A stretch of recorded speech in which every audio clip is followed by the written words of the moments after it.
Bottled water. Do you really know what's in it?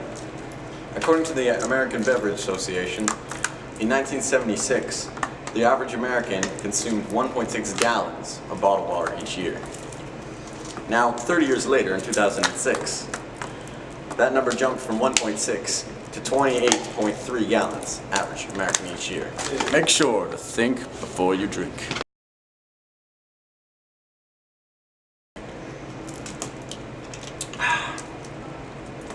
Imagine a water bottle, just like this one.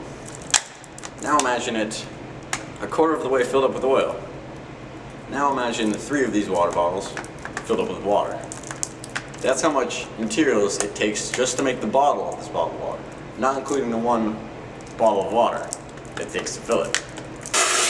Producing and filling these water bottles full of water is the most inefficient way ever used to harness water. That includes the monks walking 10 miles uphill to a well.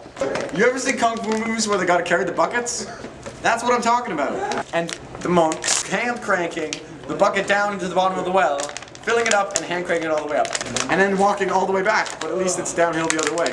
That's less efficient than this. So if we had monks to go get our buckets full of water and they brought it to us, it'd be more efficient than making these bottles and filling them with water.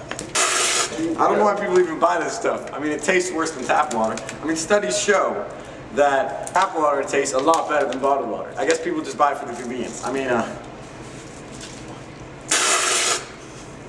it tastes horrible. That's what I'm talking about. I'm gonna share a little story with the audience here.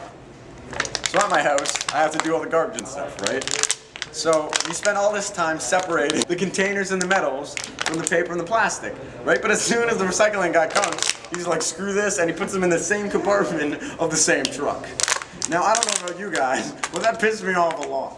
I mean, and I watched him, but the next week he did it again, and I'm like, man, that really pisses me off. And I mean, if you put a container into the paper box, they put this little sign on it that says, sorry, you got the wrong stuff in the wrong box. And I'm like, no, you just put them in the same damn trunk, so nobody really gets it. I just calls them as I sees them.